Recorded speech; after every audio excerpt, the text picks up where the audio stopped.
C'est une maladie neurologique, d'abord, qui se manifeste par des crises répétées de maux de tête. Mais ce n'est pas simplement des maux de tête.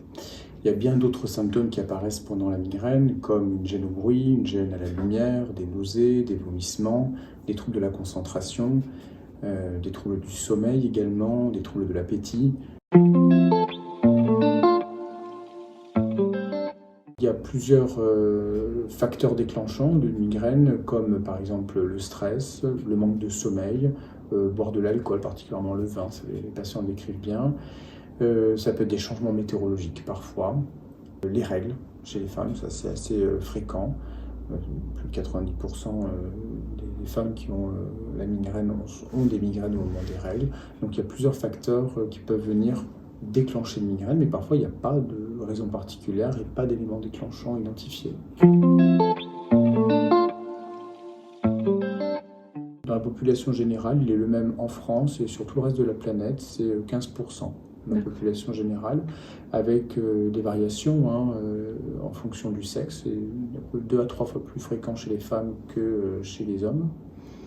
Il y a un pic, il y a un âge autour de 40-50 ans, 40 ans surtout, où la migraine est la plus fréquente, et puis c'est un peu moins fréquent chez les enfants et moins fréquent chez les personnes âgées.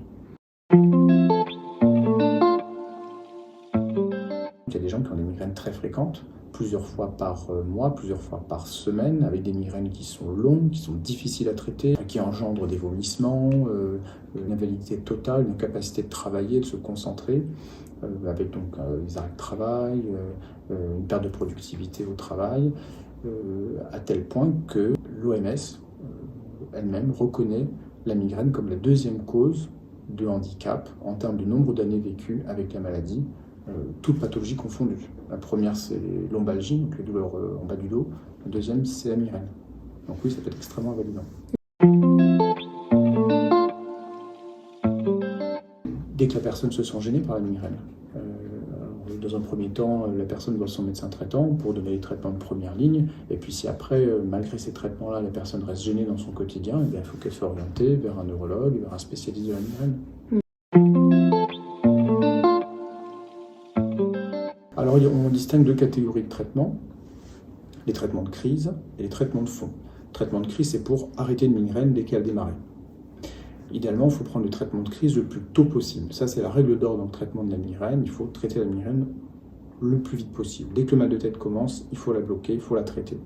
Donc les traitements de crise qui existent, il y a des traitements que tout le monde connaît, comme les anti-inflammatoires, qu'on peut prendre pour un mal de dos, un mal de genou, des antalgiques très usuels. Ça, c'est le premier traitement. Et après, c'est des traitements qui sont spécifiques de la migraine, ou ce qu'on appelle les triptans.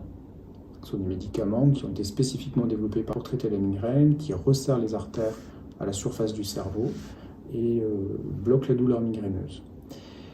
Il y a une autre catégorie de traitements qui s'appelle les gépants, qui sont aujourd'hui disponibles en France, qui ont été spécifiquement développés pour la migraine aussi. Donc c'est des traitements innovants, tout récemment disponibles, qui sont malheureusement pas remboursés, mais qui existent.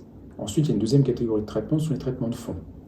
Ça sont des médicaments dont l'objectif est de réduire la fréquence des migraines, éviter qu'elles arrivent. Là, il y a plusieurs catégories de traitements. Alors, il y en a qui sont anciens et qui avaient été développés à la base pour d'autres maladies, comme les traitements antihypertenseurs, c'est le cas de médicaments qu'on appelle des bêta-bloquants, ou des traitements pour la dépression, des traitements pour l'épilepsie. Ce sont des médicaments qui, à la base, n'étaient pas développés pour la migraine, et on s'est rendu compte à l'usage qu'ils traitaient aussi la migraine. Aujourd'hui, on dispose de médicaments qui sont spécifiquement développés pour la migraine et qui servent en traitement de fond. Ce sont des médicaments qui visent une molécule qui s'appelle le CGRP. Donc on appelle ces médicaments les anti-CGRP. Il y a plusieurs formes disponibles, soit en sous-cutanée, soit en intraveineuse. Ce sont des médicaments qui sont très efficaces, mais qui ne sont malheureusement pas remboursés en France. C'est la France, le seul pays européen à ne pas rembourser ces traitements-là. Et il y a aussi les gépants, dont j'ai parlé comme traitement de crise. Ils peuvent servir de traitement de fond si on les prend tous les jours, mais pareil, c'est pas remboursé.